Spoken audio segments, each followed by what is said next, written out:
안녕하세요. 지난주에 이어서 더 가스펠 프로젝트 1-10 하나님의 역기능적 언약 가정에 대해서 오늘 저와 함께 살펴보는 시간을 가지도록 하겠습니다. 여러분, 지금 화면에 보이는 이것이 뭔지 아시죠? 스테인드 글라스라고 하는 것입니다. 이 스테인드 글라스의 특징이 무엇일까요? 가까이에서 보면 너무 불규칙적이고요. 이 그림이, 이 색깔이, 이 무늬가 왜 여기에 있는지에 대해서 이해를 못할 때가 있습니다. 가까이에서 보면 별로 아름답지가 않다라고 하는 거죠. 근데 놀랍게도 멀리서 보면 그 불규칙적이고 이해되지 않는 그 조각들과 색깔들이 조화를 이루면서 멀리서 보면 너무나 아름답게 보인다라고 하는 거죠. 가까이에서 볼 때는 무질서하고 불규칙적이고 이 그림과 이 색깔이 왜 여기 있나 싶지만 멀리서 보면 너무 조화롭게, 너무 아름답게 한 편의 그림처럼 아름답게 다가오는 것이 바로 이 스테인드 글라스의 비밀입니다. 우리 인생도 스테인드 글라스와 같습니다. 여러분, 당시에는 이해하지 못했지만 나중에 하나님이 그 일을 사용하셔서 복 주셨던 경험이 있으신가요? 그 당시에는 이것이 너무 힘들었고 너무 어려웠고 왜 나에게 이런 시련을 주시고 내가 왜 이런 상황에 처해 됐을까 전혀 이해하지 못했지만 1년이 지나고 아니 10년이 지나고 20년이 지나면서 그때 내가 그 상황에서 그런 일을 겪어야만 했던 그런 상황을 하나님께서 내게 주셨던 이유가 있었구나. 그것이 어떻게 보면 복이었구나 라고 하는 것을 깨달아 본 경험이 있으신가요? 한두 가지는 생각이 나실 겁니다. 성경에도 그런 경우 많이 있습니다. 요셉을 보십시오. 요셉이 형들에게 팔려서 부모님을 떠나서 애고로 팔려갔을 때 그리고 또 보디발의 오해를 받아서 아내 때문에 또 억울하게 옥살이를 했을 때 지금 내가 왜 이 나이에 팔려왔고 지금 내가 왜 이런 고생을 하나라고 그 당시는 이해하지 못했을 것이지만 사실 요셉이 그 나이에 팔려서 형들의 미움을 받아서 그곳에 가지 않았다면 사실 어떤 일이 일어났을까요? 이스라엘 백성이 나중에 어머니의 자궁으로 표현되어지는 그곳에서 충만하게 보호받는 일을 하지 못하게 되는 거죠. 자, 오늘 말씀은 하나님의 위대한 언약 가정, 하나님의 그 언약을 맡은 그 가계도 가운데 역기능적 가정들이 여과 없이 그대로 우리에게 노출되고 있는 과정을 다루고 있죠. 창세기 27장입니다. 세션 포인트는 세 가지입니다. 첫 번째, 하나님은 역기능 가정을 통해서도 하나님의 계획을 이루십니다. 두 번째, 하나님은 속이는 자를 통해서도 하나님의 계획을 이루십니다. 세 번째, 하나님은 낙심한 자를 통해서도 하나님의 계획을 이루십니다. 이것이 오늘 살펴보는 세 가지 포인트. 자, 그러면 첫 번째, 하나님이 엮이는 과정을 통해서 계획을 이루신다라고 하는 것을 우리 한번 살펴보도록 하겠습니다. 하나님께서 아브라함을 선택하셔서 갈대우르에서 부르셨지만 아브라함이 완전한 사람이 아니었죠. 어떻게 드러나죠? 가뭄이 생기니까 애굽으로 내려가고요. 약속의 땅을 이탈합니다. 뿐만 아니라 비겁하게 자신의 아내를 누이라고 속이는 거죠. 이것이 그대로 어디로 드러납니까? 이삭에게 드러나죠. 이삭도 속이죠. 자기 아내를 누이라고 속이는 것입니다. 이 역기능적 가정, 어떻게 보면 비겁한 남편됨이 아브라함으로부터 이삭에게 그대로 전수되어집니다. 이삭의 가정 가운데 쌍둥이 두 아들 에서와 야곱이 태어났을 때 어떤 일이 일어납니까? 네, 부모의 편애가 있죠. 예, 이삭 같은 경우는 남자답고 사냥꾼답고 이렇게 뭔가 자기와 좀 비슷해 보였겠죠. 에서를 좋아했고요. 그리고 리브가는 반대로 야곱을 좋아했던 것이죠. 편애라고 하는 편애. 자신의 기질, 자신의 스타일, 자신이 원하는 것 때문에 자녀를 정정당당하게 사랑하고 애정을 가진 것이 아니라 편애한 거죠. 형제간의 갈등이 어떻게 드러납니까? 속이고 서로 장자권을 위해서 서로의 생명을 빼앗으려고 하는 이런 갈등 관계 속으로 들어가게 된다라고 하는 거죠. 어떻게 보면 정말 언약을 맡은 아브라함의 자손이 가정이 많나, 아브라함, 이삭, 야곱 이루어지는 이 3대를 통해서 보면 그 가정이 사실은 정상적인 가정이 아닌 거죠. 그럼에도 불구하고 장자권을 쟁탈하기 위해서 야곱이 파죽한 거로서로 장자권을 뺏기도 하고 또 속이기도 하고 여러 가지 계략을 짜지만 그럼에도 불구하고 하나님의 은혜는 계속되고 하나님의 역사가 이루어지는 것입니다. 자, 이것을 통해서 우리가 먼저 교훈을 얻을 수 있는데, 첫 번째는 나의 개인의 취향, 선호, 성격, 기질보다 하나님의 언약과 약속을 먼저 바라보는 믿음이 있어야 한다라고 하는 거죠. 리브가는 어떤 일을 자기의 편애 때문에 야곱을 에서인 것처럼 속이고 또 바다나람으로 보내게 되고 이러면서 사실 제가 너무나 사랑하고 아꼈던 야곱을 다시 봤다는 기록이 성경에 등장하지 않습니다. 하나님의 때를 기다리고 하나님이 선택한 동생을 통해서 하나님의 일을 이루실 것을 하나님께 맡겨드리고 기다렸다면 아마 오랜 시간 자기가 정말 사랑하고 아꼈던 야곱과 함께 행복하게 오랜 시간을 보낼 수도 있었지만, 자기가 그 하나님을 대신하여 속이고 계략을 세우고 뭔가 이익을 취하려고 편애하다가 다시는 자기의 사랑하는 아들 야곱을 보지 못하는 일이 있었다라고 하는 거죠.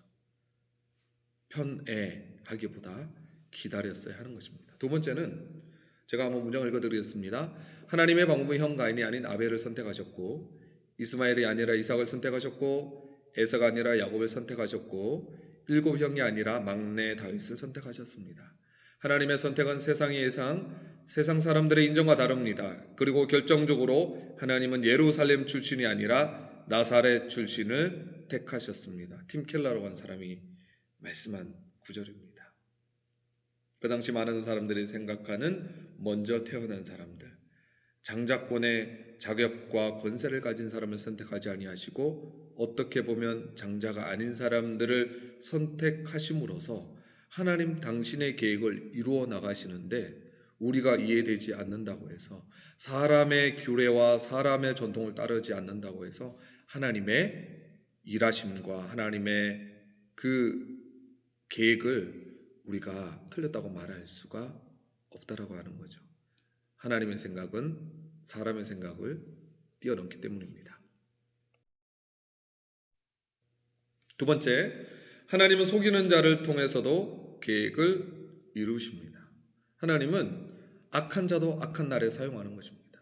하나님이 쓰시고자 하면 당나귀를 통해서도 말씀을 하실 수도 있고요, 길가에 떨어진 돌들을 통해서도 하나님은 일하실 수 있다라고 하는 거죠. 하나님이 계획하시고 이루고자 하시면 반드시 이루어지는 것입니다. 그러나 원한 것을 얻으려고 음모를 꾸미고 거짓말을 하는 야곱이 가감없이 그대로 등장하죠. 그러나 그 속이는 자 야곱을 통해서도 하나님은 자신의 계획을 결국은 이루십니다. 그만큼 하나님의 계획은 신실하십니다.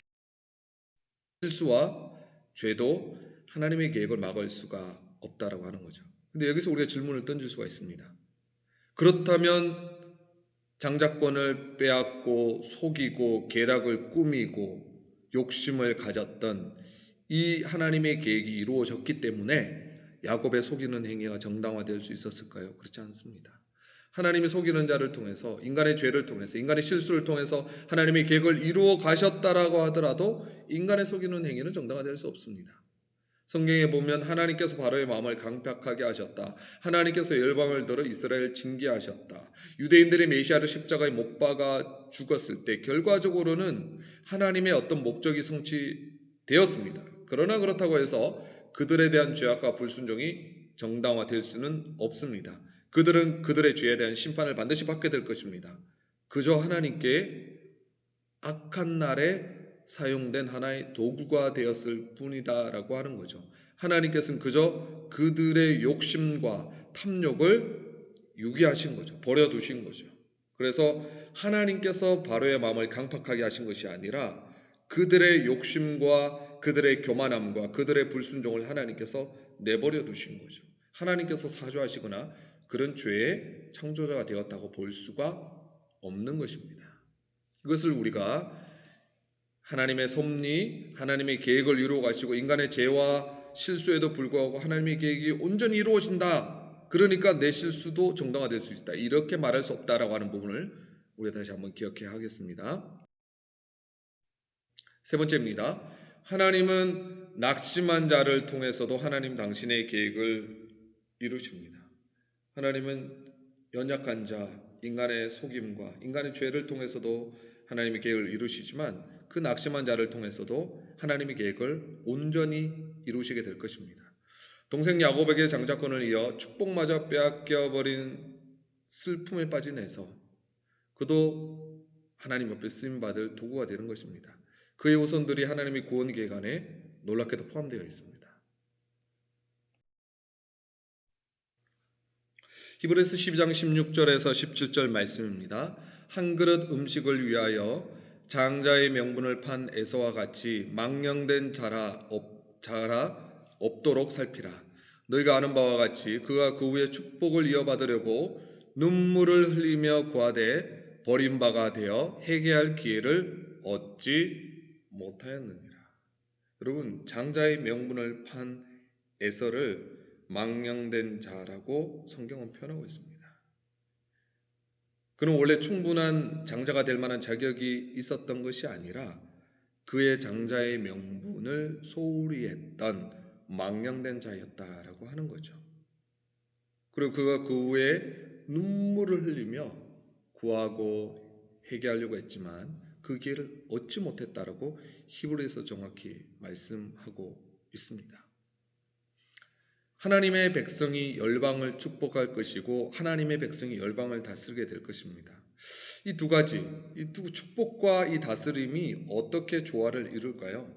아모스에서 보면 9장 12절에 그들의 에돔의 남은 자와 내 이름을 일컫는 만국을 기업으로 얻게 하리라. 에돔 족속이 누구입니까? 바로 에서의 후예 아니겠습니까? 그들을 하나님께서는 기업으로 주님 앞에 돌아오게 하시겠다라고 하는 거죠. 근데 이걸 전쟁을 통해서 힘을 통해서 무력을 통해서 얻게 될 거예요. 그렇지 않습니다. 바로 신약성경 우리 잘 아는 대위임령. 그러므로 너희는 가서 모든 민족을 제자로 삼아 아버지와 아들과 성령의 이름으로 세례를 주고 예수 그리스도의 복음을 전하고 그들이 회개하고 예수를 믿는 믿음으로 말미암아 그 예수 그리스도의 12제자로부터 시작된 그 교회가 편만하게 복음을 전하게 되고 결국 온 지구상에 복음을 들을 기회가 없어서 주님 앞에 돌아오지 못하는 일이 없도록 하나님께서는 지금도 전 세계적으로 온 우주적으로 하나님의 복음을 맡은 선교사들을 그 땅에 파송하고 있다라고 하는 거죠. 그래서 에서의 후손 에돔의 남은 자 그들이 완전히 버림받은 것이 아니라 결국에는 하나님 앞에 돌아오게 되는 기회가 될 것이고 그들도 주님 앞에 무릎 꿇게 될 것이다 라고 하는 것입니다. 핵심 교리 이번 과에서 배운 것입니다. 하나님의 계획과 인간의 행동입니다. 이삭 리브가 편애했고 완전하지 못했습니다. 하나님의 언약의 말씀을 온전히 붙들지 못했습니다. 그리고 야곱과 에서 그들도 마찬가지였죠. 그들의 욕심, 그들의 탐욕, 그들의 계략, 그들의 서로 형제간이었지만 서로를 미워하고 복수하려고 하고 완전하지 않았죠. 역기능적 가정이라고 할 수 있습니다. 그러나 하나님께서는 주권적으로 그 역기능적 가정, 깨어진 가정, 편애하는 가정, 싸우고 분쟁하고 온전하지 못한 그 한 명 한 명을 사용하셔서 하나님 당신의 계획이 방해받음 없이 양보함 없이 끝끝내 온전히 주님의 구원 역사를 이루어 내고야만은 하나님의 역사를 보여주는 것입니다. 사람의 마음에는 많은 계획이 있어도 오직 여호와의 뜻만이 완전히 있으리라. 그래서 여러분 이 정치를 보면 이 나라가 돌아가는 것, 세계가 돌아가는 걸 보면 이해가 안 될 때가 있지 않습니까? 그러나 기억하십시오. 사람들이 많은 계획을 세우고 이렇게 하려고 하고 저렇게 하려고 하고 여러 가지 속임수를 여러 가지 계략들, 꾸밈, 모든 모략들을 꾸며도 결국 하나님의 뜻이 완전히 쓰는 것입니다. 악한 자가 승리하는 것 같고 악한 자가 왕성한 것 같지만 그렇지 않습니다. 하나님 지금 또 살아서 이 우주를, 이 나라를 통치하시고 하나님의 뜻이 온전히 서게 될 날이 있을 것입니다. 지금은 과정 중에 있기 때문에 우리가 그것을 보지 못하는 것뿐입니다. 로마서 8장 32절입니다. 우리가 알거니와 하나님을 사랑하는 자고 그의 뜻대로 부르심을 입은 자들에게는 모든 것이 합력하여 선을 이루게 하느니라. 하나님의 섭리의 손길은 보이지 않습니다.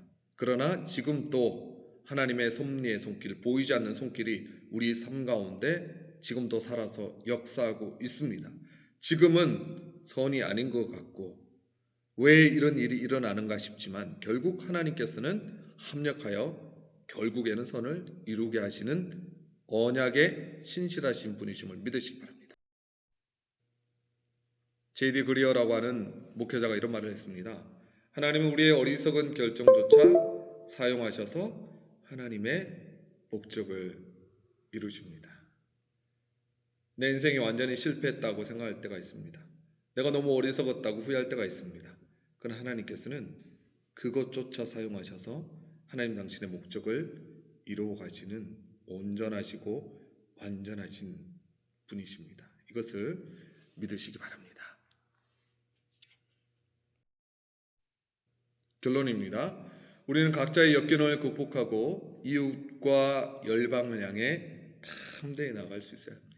하나님께서 이 역기능 가정, 이 가정을 사용하셔서 언약의 담지자로 예수 그리스도가 오는 통로로 이들을 사용해 주신 것처럼 오늘 또 우리의 부족함과 연약함을 뛰어넘어서 거기에 낙심하지 말고 갇혀있지 말고 복음 안에서 극복하고 승리함으로써 우리가 이 복음을 들고 열방을 향해 이웃에게 마지막입니다. 이 네 가지 질문 나눠주시기 바랍니다. 당시에는 이해하지 못했지만 나중에 하나님께서 그 일을 사용하셔서 복 주셨던 그때가 정말 은혜였구나. 그때가 필요했구나. 이 사실을 깨달은 적을 여러분 한번 여러분 인생 가운데 되뇌어 보시기 바랍니다. 상기해 보시기 바랍니다. 우리가 흔히 볼 수 있는 가정의 역기능들이 많이 있죠. 편애, 갈등, 여러 가지 부부간에 여러 가지 연약함들이 있지만 복음의 은혜가 이 역기능을 어떻게 극복하게 하는지 한번 생각해 보시기 바랍니다. 하나님이 인간의 재성과 속임수까지 사용하셔서 하나님 당신의 계획을 이루신다는 사실에서 우리가 어떤 희망을 얻게 됩니까? 놀라운 희망을 가지는 거죠. 아, 나도 희망이 있구나. 우리 가정도 소망이 있구나. 이런 확신을 가지게 되는 것입니다. 하나님의 사명에 참여해 땅의 모든 민족을 축복할 수 있는 방법은 복음의 전파자로 내 삶의 영역에서 복음을 전하는 자로 살아가는 것입니다. 오늘은 여기서 강의를 마치도록 하겠습니다. 수고하셨습니다.